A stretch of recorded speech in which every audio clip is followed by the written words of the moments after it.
Mesdames et messieurs, bienvenue à ce numéro de Flash de ce jeudi 27 novembre 2025 sur Kivu Morning Post. Lors d'un briefing de presse mercredi sur la restitution de la table ronde nationale dédiée à l'emploi et à l'entrepreneuriat des jeunes, le porte-parole du gouvernement congolais, Patrick Muyaya, a rappelé que la crise sécuritaire ne concerne qu'une partie du territoire national.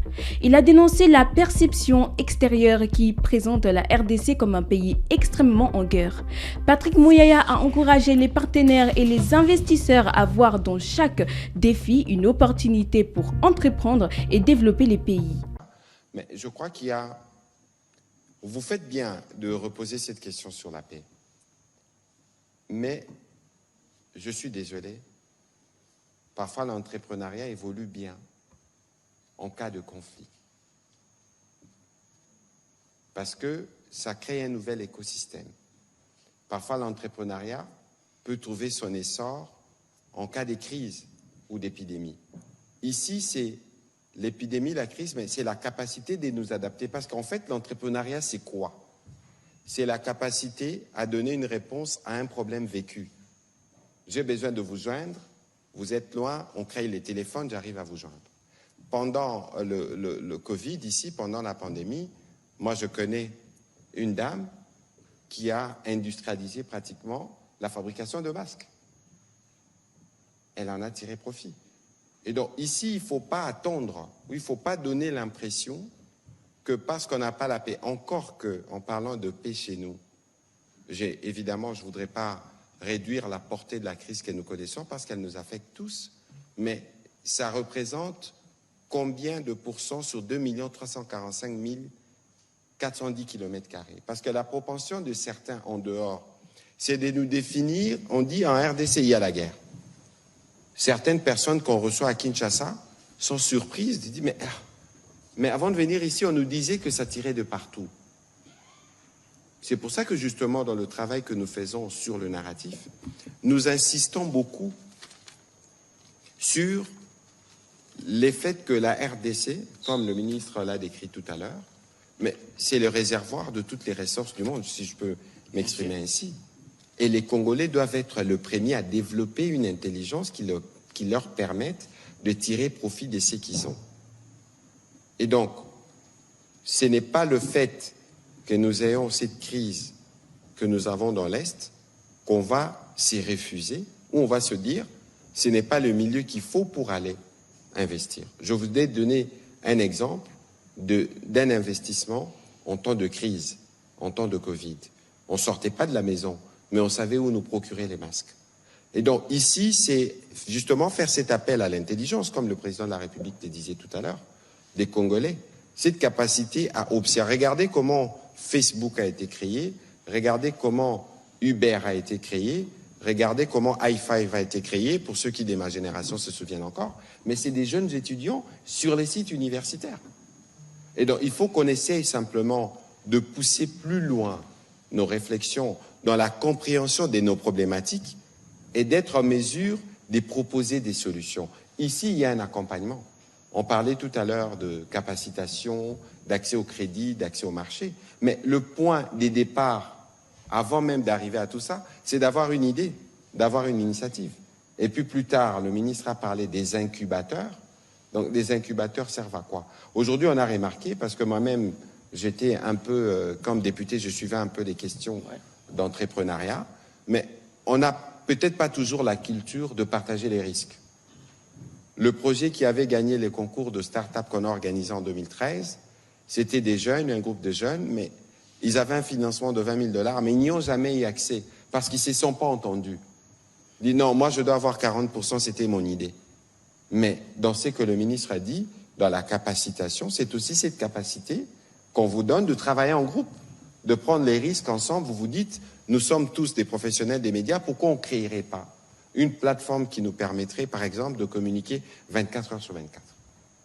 Donc ici, il faut enlever de la tête des compatriotes que lorsqu'on n'a pas de paix, encore que ça ne touche pas tous les territoires nationaux, qu'on ne peut pas investir, qu'on ne peut pas entreprendre. Il faut considérer, Amédée posait la question tout à l'heure, que chacun des défis que nous avons est une opportunité d'enrichissement. Devant les étudiants de l'Université catholique de Bukavu et ceux de l'Institut supérieur de développement rural ISDR, le gouverneur du Sud Kivu, Patrick Boussou-Biangui, dénonce sans embâche la crise civilisationnelle qui a secoué la RDC depuis 3 décennies. Il justifie une révolution citoyenne et patriotique qui a pour but de changer les logiciels de l'État et de faire du Congo un véritable business land. C'est un véritable marathon académique entamé par le gouverneur du Sud Kivu, Patrick Boussou-Biangui, qui poursuit son bonhomme de chemin au sein des institutions d'enseignement supérieur et universitaire de la province.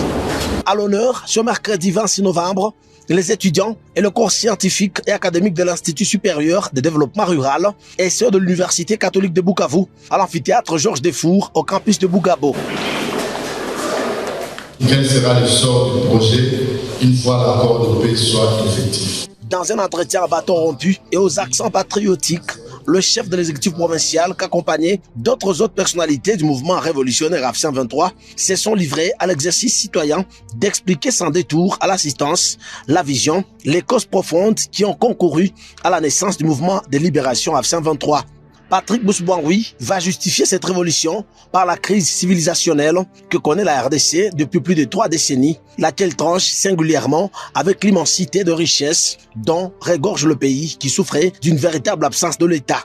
Une lutte qui vise à changer le logiciel de l'État et faire de la République démocratique du Congo un véritable business land. Notre vision est claire. Un État fédéral fonctionnel, une armée professionnelle, une justice indépendante, une administration efficace, contrôlable et redevable, une gouvernance au service du peuple souverain, fondée sur la transparence, la qualité et la performance. Le gouverneur du Sud Kivu a peint un tableau plutôt encourageant sur les réformes engagées depuis son avènement à la tête de la province il y a à peu près 4 mois, évoquant la construction d'infrastructures de base, la sécurisation de la population à travers l'itinérance sur l'ensemble des zones libérées, la lutte contre l'insalubrité. Pour déjà élargir ces caniveaux. Et dès qu'on aura fini d'élargir les caniveaux, de les construire, nous allons construire cette route de la place de l'indépendance jusqu'au Dépoteau. Nous allons faire.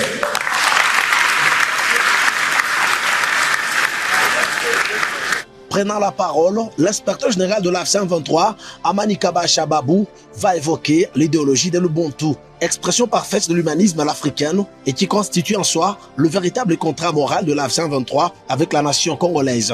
L'inspecteur général précise ici que l'Ubuntu reste l'exemple à suivre pour détruire les murs construits par des extrémistes et déraciner les causes profondes des conflits multiformes qui minent la RDC.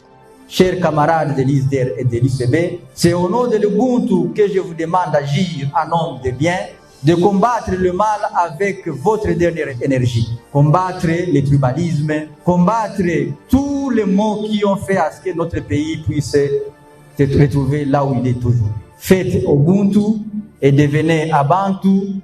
C'est mon dernier mot. Habitons la RD Congo ensemble. Je vous remercie. Des mois de sacrifices, mais qui ont permis de construire, de sécuriser, de transformer, de gérer dans la vision qui est celle de la révolution portée par la AFC 23, celle de restaurer la dignité du Congo, celle de la femme et de l'homme congolais.